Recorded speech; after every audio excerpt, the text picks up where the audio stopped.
Davi, a excelência no servir é o título da lição 2, classe dos jovens, para o dia 13 de abril de 2025. E aí, se a sua classe faz as aulas em outro dia, na quarta, na quinta, enfim. Mas a lição 2 do segundo trimestre de 2025, na classe dos jovens, essa lição linda que está tratando de Davi, de pastor de ovelhas, a rei de Israel, fé e ação em meio às adversidades da vida. É esse assunto que nós vamos tratar na aula de hoje. Nós estamos chegando aqui mais uma vez para juntos prepararmos a lição da semana. A paz do Senhor a todos. Sou o professor Denis Pereira, presbítero da AD Belém Campinas, em São Paulo, e é um prazer semanalmente estarmos juntos para preparar a lição da semana. Se você não estiver inscrito no canal ainda, inscreva-se, ajude-nos a chegar a 30 mil inscritos por aqui. Se você já se inscreveu, muito obrigado. Deixe aqui seu comentário, clica no joinha, que é muito importante para nós, aí a sua participação. Deixe seu comentário falando para nós de onde você nos assiste, isso também é muito importante. Aqui tem todas as minhas redes sociais, tem o meu WhatsApp, temos 6 grupos de professores no WhatsApp. Entra aqui para que possamos interagir durante a semana, falando assuntos da lição com professores de todo o Brasil e do exterior. Também o meu número de WhatsApp, é através dele que você entra em contato com a gente, para que possamos atender o seu convite da sua igreja, do seu departamento, do seu evento em 2025. Será um prazer estarmos juntos. Eu espero vestir a camiseta da sua igreja, do seu departamento em 2025. No meu Instagram tem trechos de mensagens e as nossas viagens por lá também, tá certo? Pegue Bíblia, revista, papel, caneta, bloco de notas, vamos juntos preparar mais esta aula da escola dominical. Fique atento em 2 avisos muito importantes que eu tenho para lhe dar. Aqui na descrição, os 2 primeiros links, você abre, clica no maisinho, os 2 primeiros links para você. Tem 2 presentes aí. O primeiro é o treinamento Transforme Suas Aulas, para você aprimorar as suas aulas, melhorar as suas aulas, ganhar mais confiança e ser um professor mais preparado para os seus alunos. Clica no primeiro link, treinamento Transforme Suas Aulas, para você assistir no seu smartphone ou na sua Smart TV, enfim. E o segundo link são 2 livros de minha autoria em PDF, um sobre relacionamentos, outro sobre propósito. Tudo isso está aí à sua disposição e é uma forma de você também investir no nosso canal, investir no nosso ministério, nos ajudar a continuar com isso aqui. Sabe por que canais do mundo, de mentira, de fofoca crescem? Porque as pessoas investem, porque as pessoas contribuem.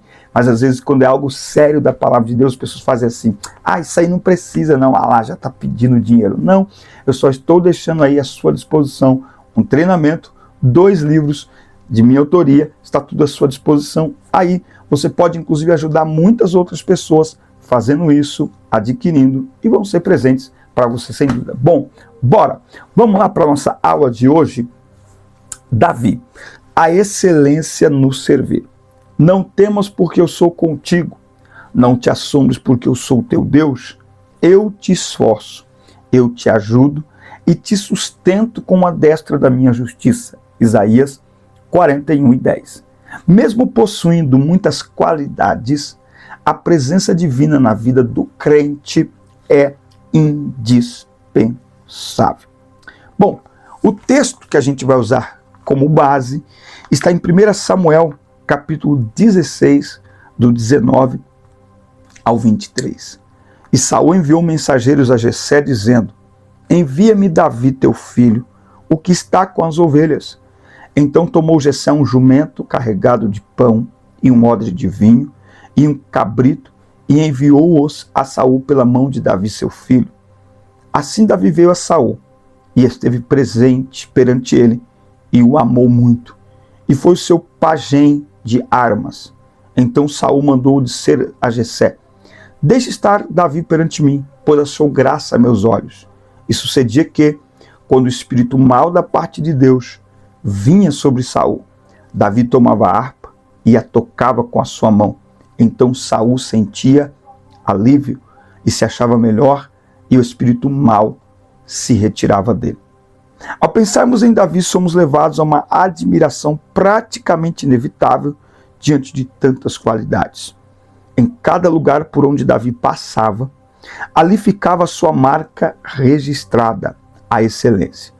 Na vida deste jovem, as competências adquiridas eram envoltas em sensibilidade, integridade, responsabilidade, dedicação, arte e uma exemplar dependência divina. Davi era totalmente dependente do Senhor e ele demonstrava isso, né? Não era apenas algo assim, aleatório. Não. Davi demonstrou em todos os momentos e aspectos da sua vida uma total dependência de Deus. É a primeira lição da nossa aula de hoje. #dependentes. Bom, primeiro ponto aqui, um currículo notável para um serviço excelente. Quando os servos de Saul apresentaram as credenciais do jovem, as referências mencionadas chamaram bastante a atenção do rei. São elas em 1 Samuel capítulo 16, versículo 18. Um músico admirável, valente, animado, guerreiro, ponderado nas palavras, educado e o mais importante, o Senhor era com ele. Interessante isso, porque não é Davi que dá testemunho de si mesmo. São outras pessoas que dão testemunho de Davi. Aqui já dá uma mensagem para jovens, tá? Veja isso. Quem fala de Davi não é ele. São pessoas anônimas, não dá para saber, não tem o nome delas. Isso mostra para nós que sempre tem alguém de olho na gente. Sempre tem alguém olhando como nós enfrentamos os nossos desafios. Primeiro ponto de uma mensagem, você pode anotar aí. Sempre tem alguém olhando. Primeira coisa, como nós enfrentamos os nossos desafios. Sempre tem alguém, de longe, tá? E o rei, não é bobo nem nada, manda chamar ele. Davi era o mais novo de 8 filhos. Né? Muita gente diz que Davi foi esquecido, tem até um hino muito famoso, né? Davi estava esquecido com as ovelhas. Então anota essa. Não chame de esquecimento aquilo que Deus chama de treinamento. Outra pregação, meu Deus do céu. Não chame, pregação para sábado, ó, sábado agora eu vou pregar no acampamento, de esquecimento o que Deus chama de treinamento. Tá anotando aí para você pregar? Eu vou pregar sábado agora no acampamento de jovens, já estou preparando a mensagem aqui. Vamos lá. Tá? Então veja, ninguém está olhando desta forma, mas Deus está treinando Davi, enquanto ele cuida das ovelhas. Por quê? Porque as ovelhas precisam de cuidado, de condução, de provisão, de proteção, de acolhimento, de defesa, enfim, de um monte de coisas que Davi, um simples garoto, ele vai proporcionando para as suas ovelhas. E ele vai cuidando das suas ovelhas. Davi cuida tão bem das ovelhas que no capítulo 17, quando ele chega diante de Saul, ele conta um testemunho que ninguém viu, que é ele enfrentando leões e ursos. Talvez quem viu foram os servos de Saul, porque para chamá-lo de valente, para você dizer que um menino de 17 anos é valente, você precisa tê-lo visto em alguma atitude que exigiu dele a sua coragem. E quando leão e urso exigiu uma atitude corajosa de Davi, ele demonstrou coragem. Né? Então, Davi enxergava tudo aquilo como treinamento de Deus. Então ele era corajoso, ele era destemido. Não é? A Bíblia diz que quando ele chega, 1 Samuel 17, do 26 ao 30, lembra? Quando ele chega diante de Golias, a Bíblia diz que os seus irmãos, ninguém acredita que ele é capaz, ninguém acredita. Você é muito pequeno, você é muito jovem, você não foi treinado para a batalha. E você sabe que eu acordei essa manhã pensando em como, deixa eu ver aqui, em como Davi enxergava tudo isso. Davi enxergava numa ótica diferente. Anota isso. Quem enfrenta leão e urso não foge do gigante. Anota aí. Quem, próximo tópico da palavra, ó, enfrenta leão e urso, não foge do gigante. O que é o leão e o urso? São pequenos desafios. Percebe que o texto não é sobre matar. Matar Golias é resultado de tudo que está acontecendo aqui, mas é só um pano de fundo. O que surge aqui de uma maneira muito mais forte dentro do texto? É como Davi enxerga as coisas. Quando Davi chega diante de Golias, todo mundo olha e vê um gigante. Davi só vê mais um desafio. Para ele é só mais um desafio. Davi, pelo amor de Deus, você é muito pequeno, você não é treinado na batalha. Para ele é só mais um desafio. Lembra do leão e urso? Tá, mas Golias é o maior de todos. Só mudou a escala. Mas é só mais um desafio. Então fica com essa palavra. Ó. Quando você se ver diante de um grande desafio, olhe para trás e veja o Espírito Santo olhando para você e dizendo: vá em frente, eu sou contigo e eu já te treinei para isso. Meu Deus do céu. Palavra, ó. Pronto. Finalizei a palavra no sábado. Ó. Conclusão. Vá em frente. Espírito Santo. Anotou aí? Não anotou, volta. Porque se eu falar de novo, não sai. Olha só que coisa linda. Então, Davi era corajoso. Davi também era um músico excelente. Né? Pessoa que falou dele, falou, toca bem. Ele louvava o Senhor com a sua harpa bem tocada, voz suave e letras profundas. É só ler os salmos que ele escreveu, deixando aí pelo menos 73 salmos, com letras que convidam ao louvor, à oração, à adoração, à reflexão e à busca por mais proximidade com o Senhor. Então, um conselho para os compositores de hoje, né, é aprender com Davi. As letras de Davi, elas provocam em nós um desejo de nos aproximarmos do Senhor, né? Um desejo de estarmos mais perto do Senhor, tá? Então, é o tipo de louvor que nós devemos escutar. Eu falo para os jovens, né, quando estou ministrando a pregação ou uma palestra, eu falo que no meu lugar de oração, esse aqui lugar que você está, é meu estúdio, /quarto, lugar de oração, quarto secreto, quarto de guerra e tal. Aqui só entra adoração. Aqui não entra aqueles arrocha gospel, aqui não entra esse hino aí acho que é Samuel, como que é o nome dele? Um grandão aí, como que é? Para te ferir, para te matar. Ele quebra. Não, na hora da oração não é esse tipo de coisa não, irmão.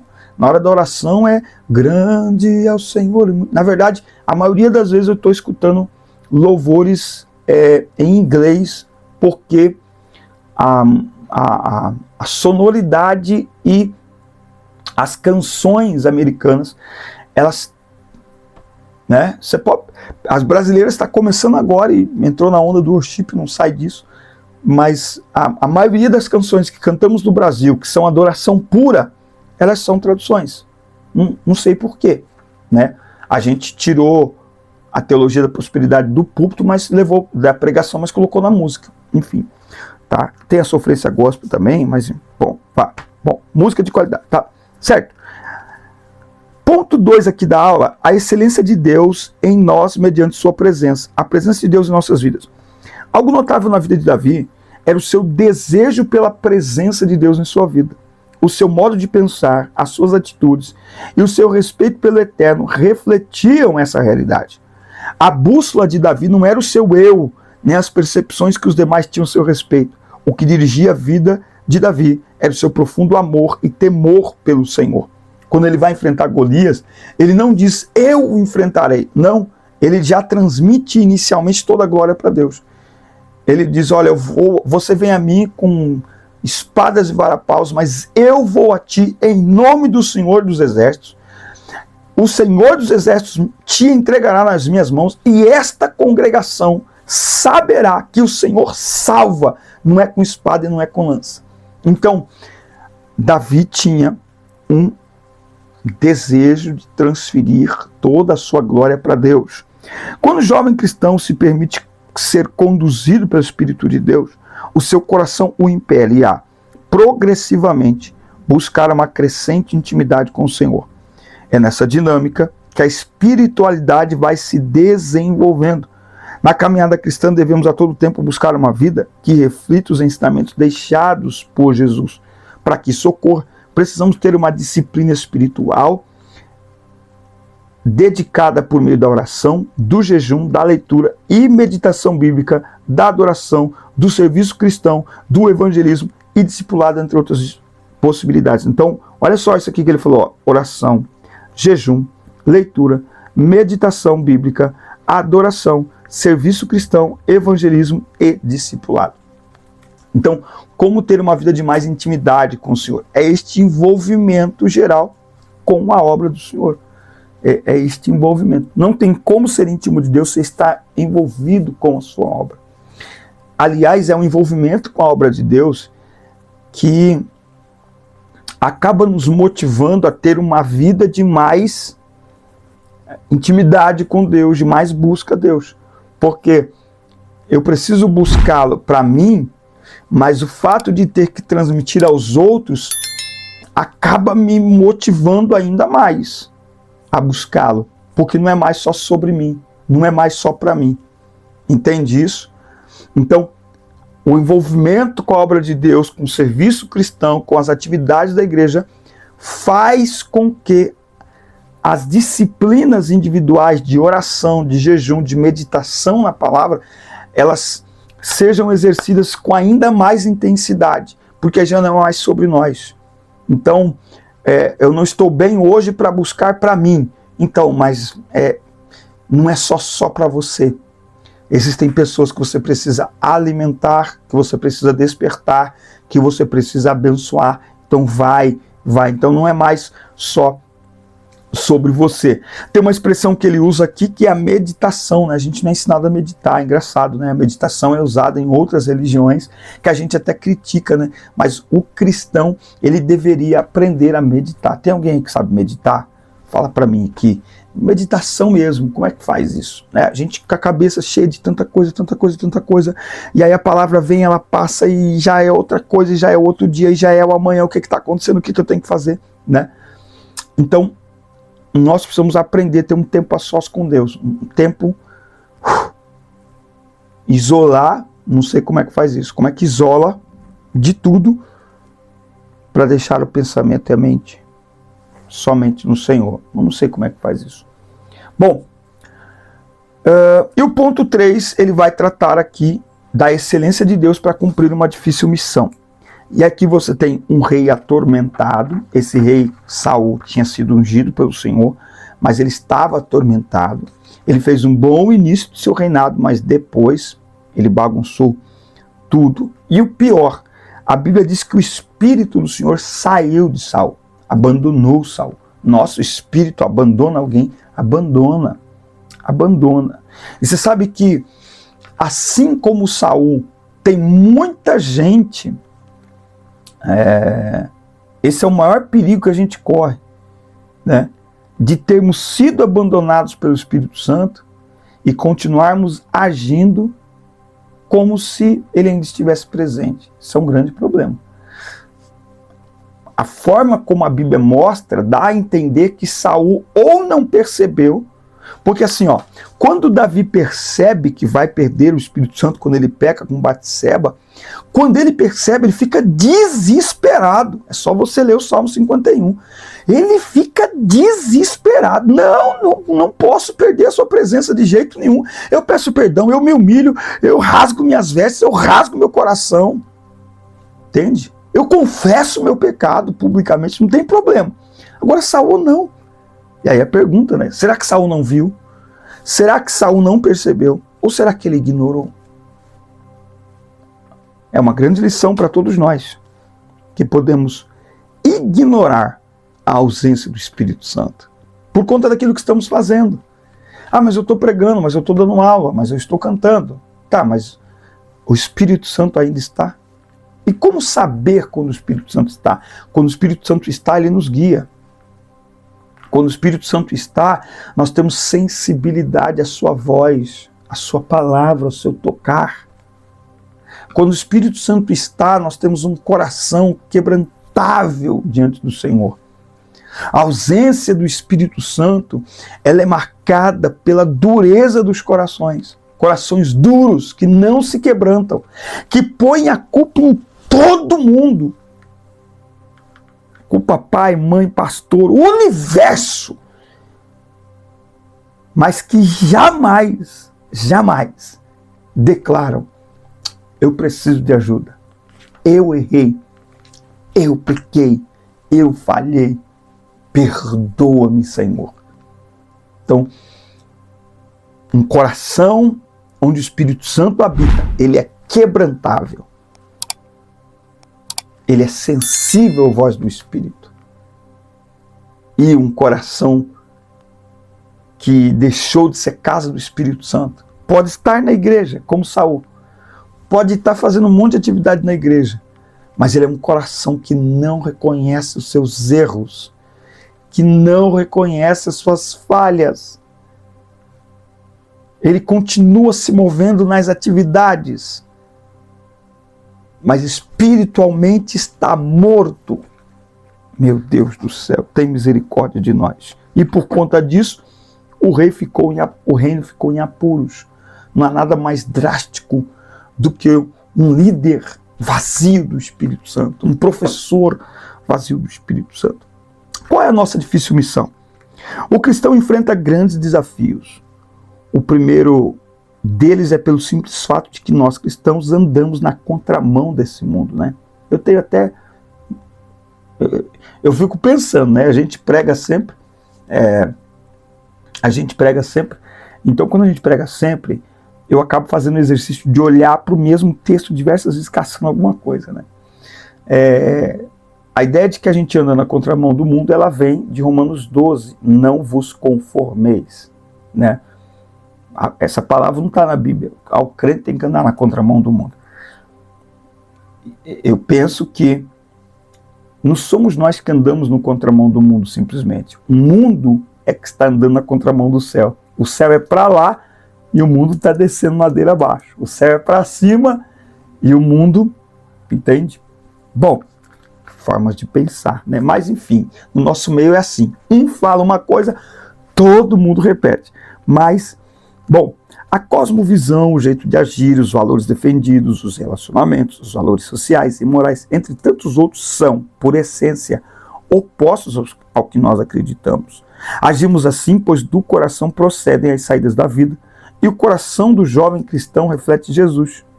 O segundo desafio está ligado à nossa grande missão, anunciar as boas novas de salvação para um mundo que está imerso em caos e sofrimento.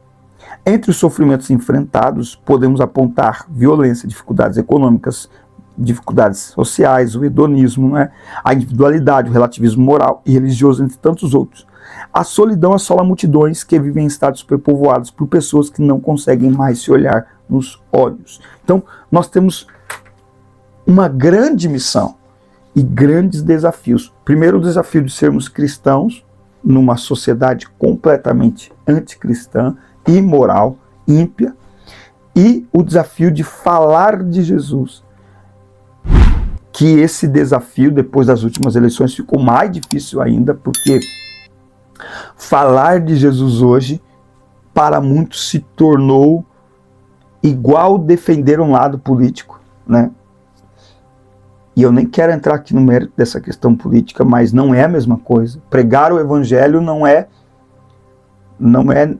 necessariamente, aliás, não é necessariamente não. Pregar o evangelho não é fazer um discurso político, né? Então a pregação do evangelho, ela acabou ficando ainda mais hostilizada diante do polarismo político que temos no nosso país, não é? Até por conta de tudo que aconteceu e dos últimos ataques contra a igreja, não é? Então eu diria que para nós hoje pregar o evangelho é um desafio ainda maior do que há 40 anos atrás, quando não tinha esse componente político envolvido. Mas nós somos chamados para essa missão. E o Deus que deu graça a Davi diante dos seus desafios, ele nos dará graça também diante dos nossos desafios. É só nós continuarmos confiando no Senhor, fazendo com excelência aquilo que Ele nos chamou para fazer, sem olhar para trás, lembrando que cada desafio do passado nos prepara para os desafios do presente, que nos prepara para os desafios que virão. Amém? Forte abraço, assista, curta, compartilhe, inscrevam-se no nosso canal, deixe o seu like e até o nosso próximo encontro. Deus abençoe vocês.